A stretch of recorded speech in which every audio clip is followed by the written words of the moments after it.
Well, hello there.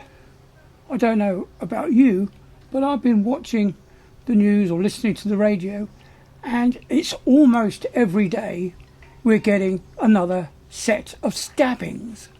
We've had 2 girls stabbed, 14-year-old girl stabbed. We've had a man in Ireland almost beheaded.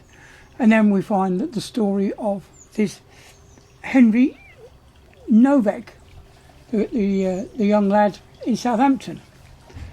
Now, I did a bit of research on this, and I wanted to find out how many stabbings we were having in the UK.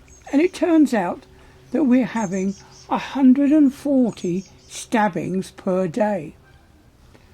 Now that's over 1,000 a week. That's over 370,000 a year. Now, is that enough for you to do something? It's enough for me to do something, but is it enough for Starmer? I don't think so. We have a group of people who, though the community did condemn the actions of the guy that murdered young Henry, we've got a group that carry blades. Not only just the ceremonial swords, but they carry really long swords as well. You're talking about a 3-foot blade. I seen a video the other day of a guy getting out of his car, a bit of a road rage incident, and he pulled out this huge, great sword. Now, that's not right. If I can't carry a penknife in my pocket, you shouldn't be able to carry a sword. So, one rule for them, one rule for me. Now, the other day I also saw Starmer blaming all these knife attacks on the far right, and the far right were causing division. No, it's not the far right causing division, it's you, Starmer. You're the one that's turned round to the police and said, white guys are the enemy, white guys are far right racist thugs, when they're not. They're just ordinary people like you and me trying to protest the government. These riots in Ireland were as a result of the Irish government not listening to the people. Yes, violence isn't the way to sort things out, but when you've got no other recourse to get your government to listen to you, then that is the only answer. And that's what we've seen in Ireland today. Now, when I was doing my research on these stabbings, the Home Office doesn't record the ethnicity of the wrongdoer.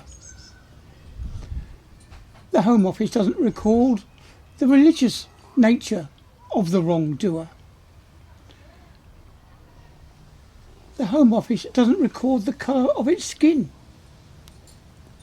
So when you do a Freedom of Information request to find out how many religious stabbings there's no information because they don't count it in their findings. So how are we supposed to know? It just beggars belief what this government gets up to. It gets away with murder, literally murder. Yet, of course, if you happen to be a passenger coming into Manchester, you can, of course, beat up the police and get away with it. Scot-free, nothing. I do believe one of them is up on further charges of something else. But it's not right, is it? This country's gone to dogs. I'm seeing videos of the police beating up people. Not innocent people. There was one guy who got his face stabbed onto a railing. A spike went up through his chin. Yeah. And what did the police say? I've been spiked on that. I've been stabbed through my jaw on by that spike. They probably said, "Oh no, you haven't, mate." Like young Henry. We've got to keep that moving on. Young Henry has sparked a BLM movement. Yeah, BLM. British Lives Matter. Now, I'm not racist. I don't care what colour your skin is. It can be red, yellow, blue. I don't care. You know, I expect to be treated the same no matter what my skin colour is. And I will treat everybody else with the same respect. We should judge a person by the content of their character, not the colour of their skin. Now we're finding out that the BBC, they don't do that either. They were trying to do a story, I forget who it was now. They wanted a story about a woman. And a male writer came along. He just happened to be the most qualified writer to come along. And the BBC said, oh, no, we can't possibly have that. That means we have to have a woman writer because they're writing about a woman. God, give me strength. You know, does that mean we can't watch a movie? If a movie's about a woman, we can't watch a movie because we're not a woman? Or does that mean that there's a movie about a man, and if you're not a man, you can't watch it? Give me strength. Now, one of my favourite movies, you probably know it by now, Star Wars. James Earl Jones was a black actor who did the voiceover of Darth Vader, although it was played by David Prowse, the physical part of the acting, and several other actors as well for the sword playing. But James Earl Jones gave that character the voice.